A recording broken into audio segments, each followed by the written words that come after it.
Hello and welcome to another podcast, and today we'll be talking about why we can sometimes feel out of control with food, or why we might think if I let go of my food rules, if I let go of calorie counting, if I let go of what's really keeping me on track, then I'm just going to eat everything. I'm never going to be able to stop, and I'm going to get bigger and bigger and bigger, and it's just going to be horrible. So many people feel like they are greedy naturally, or maybe lazy naturally, or maybe spend so much time really worrying about this loss of control that it really hampers them in their recovery journey. So I really want to talk about today why that happens, why it also what it isn't, and the misconceptions there, so we can really understand how to move forward, so what to do to really solve this problem. And it is so often much more simple when we're looking at, and I'm talking about simple when we're looking at the biology of it, than we realise. And it isn't that you're greedy or that you're going to be out of control with food. It's actually really easy for us to explain with science, and that's what I'm going to do today. So first of all, I'm going to talk about what this isn't, okay? So as I said, so often when we have listened to diet culture, when we have listened to the narratives that exist around food, around us overeating, meaning that we're greedy, that we're, not doing enough exercise, meaning that we're lazy, really builds in this narrative that restriction is the solution, that if we need to be in control of food, and this is a narrative that goes way beyond that. Actually, we're told to drink when we're hungry. That's like, I always akin that to us saying that we've got like a massive pain in our knee and so we need to have a wee. Like, our body is that stupid. Our bodies are so intelligent, they're capable of so much. They don't misguide us like that. But all this narrative tells us is we can't trust our bodies, we can't trust our hunger cues, and so we need to do everything within our power to control it, to stay healthy. And actually where it ends us up with is disordered eating, not trusting our bodies, not knowing how to eat, following diets, and getting really stuck in this trap that we're going to really be delving into today. Emotional eating, I'm just going to talk quickly about emotional eating, what it is, and why this isn't emotional eating. When we struggle with emotional eating or comfort eating, it actually feels really different to this fear, this out of controlness, this worry about letting go. Emotional eating is slower, it's more enjoyable, it's comforting. It's also known as comfort eating for that reason. It is not that scary, endless feeling. It actually feels really nurturing. It's like eating that tub of Ben & Jerry's and going, oh, that was lovely, and enjoying the mouthfuls. We're not talking about that out of controlness feeling. So likely if you resonate with what I've said so far about the out of controlness, the fear about letting go, we're not talking about emotional eating. So I really don't want you to worry about that there. When we pick at foods, when we go into the kitchen, when we worry that we're never going to stop eating if we start, never being able to stop ourselves if we let go of that control, what's actually happening is that your body is responding to restriction. Okay? We are hunter-gatherers by evolution. We've evolved from hunter-gatherers. We've evolved from people that didn't have a plentiful supply of food. We were reliant back then on having crops that succeeded, on making sure that, on having enough rains that crops worked, on having enough sunshine so that crops worked, making sure we had enough animals around us to hunt so that we had the food to eat. Our supply of food was much more unpredictable. We didn't have supermarkets we could go to. We didn't have fridges, freezers, cupboards full of food like we do today. Our body doesn't really care whether we have a fridge, freezer full, cupboards full of food, or money to go out to a supermarket and buy food.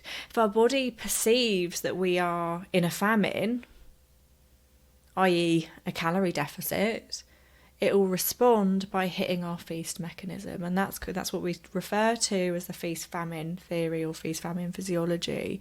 When it comes to disordered eating and eating disorders, we see this all the time. When our body perceives that famine through having a calorie deficit, it goes, oh my God, there's not enough crops. We're having a crop failure. Something's happened. There's not enough animals to eat. We need to do something about this as soon as we can. And a couple of things happen with that feast famine mechanism. First of all, we get flooded with adrenaline because our body thinks that we need to run to go and hunt animals or to find some crops elsewhere. And also, it makes us really obsess about food. It makes us think about food. It makes us crave food because your body is going, please eat something. We need to eat something, and we need to eat something fast. And when we stop listening to those hunger signals, those physical hunger signals we feel in our stomachs, the feeling of emptiness, the feeling of that stomach rumbling until it's really, really strong, then our body's going to kick in that mental hunger. And that's what we're talking about when we talk about, really obsessing about food. Clock watching being a great example of mental hunger. Our body's going, right, okay, well, when's lunch? I've got an hour to go. I've got another 15 minutes to go. When can I eat? Can I eat now? Is it time? That's an example of our body going, hello, we're hungry. We really need to eat. And that's what we often refer to as mental hunger. But again, is part of that feast famine. Physiology, our body is doing everything it can to encourage us to eat the food because it knows how desperately we need them. We need it in that moment. And this cycle continues, unless you have diagnoses like anorexia nervosa, where quite often you'll be able to override that famine mechanism. That feast mechanism, and actually the binge response, is what we're supposed to have. Binging is what keeps us alive. That feast is what keeps us alive when we're talking about this feast famine physiology. This is why it exists, because when we perceive a famine, we need to eat all the food in order to survive. That's what our body is trying to do. It wants us to binge, and it's actually a survival mechanism that we need.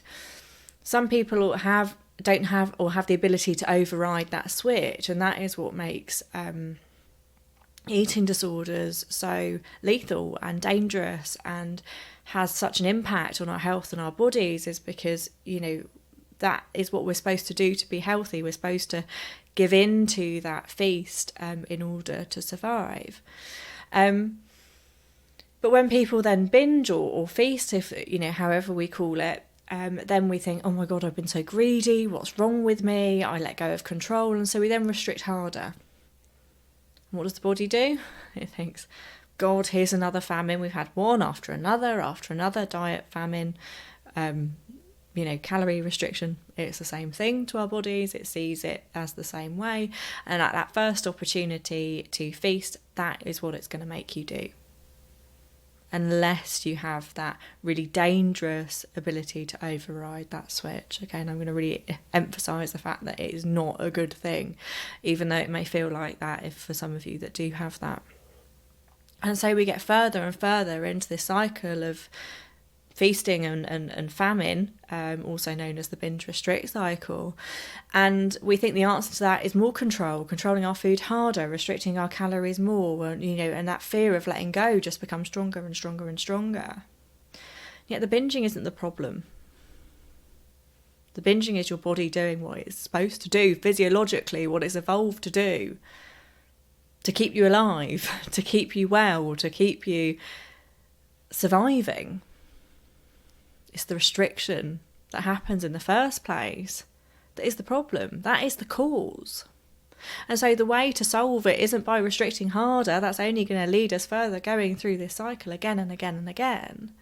The solution is to eat enough in the first place, to break that cycle of restriction, and naturally the binging will fall away. And when we start to see, and I do this with clients all the time, when they start to eat enough, they're amazed at how quickly the out of control feeling goes away. That and if they struggle with binge eating, how quickly that just goes, because physiologically the body doesn't need it. It drops it so quickly.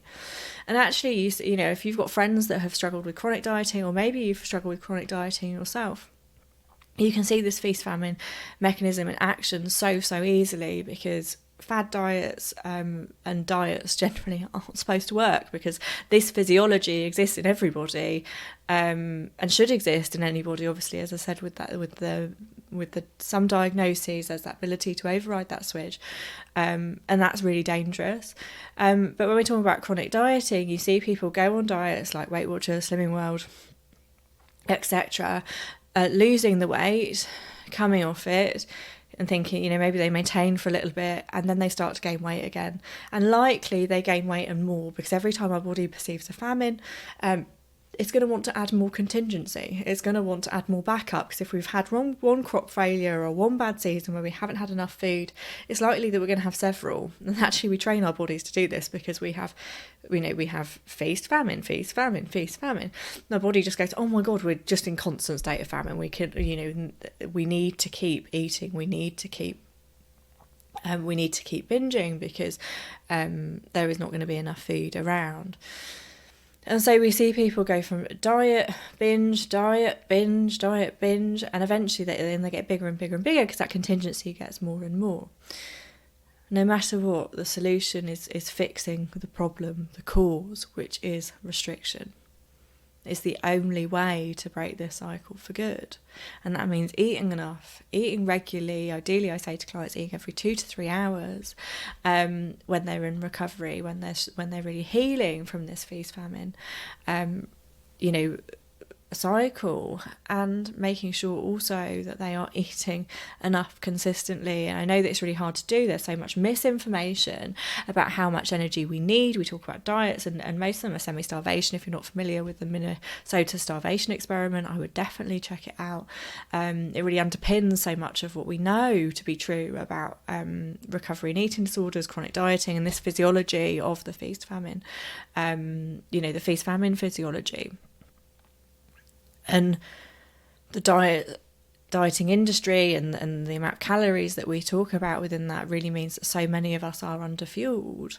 And as a result, not only are we underfueled, but we are also really struggling with that feast-famine mechanism and all the feelings and difficulties that come with it.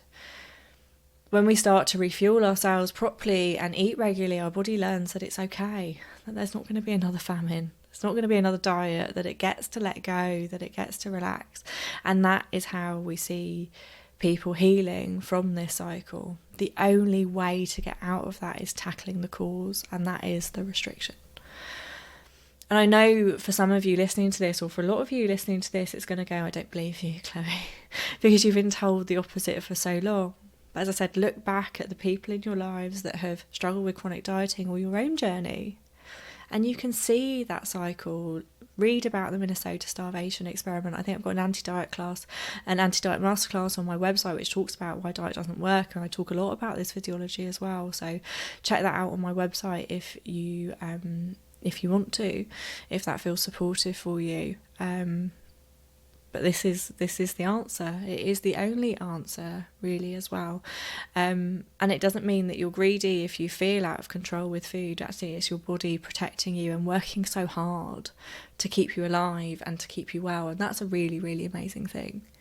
So whilst this may be news, whilst this may feel clunky and uncomfortable to hold right now, and maybe there's some disbelief, I really hope it's given you the opportunity to really flip the script and to really change your behaviour, and the motivation to change your behaviour, knowing the truth about why we get stuck in the cycle that we do. And I will see you in the next podcast.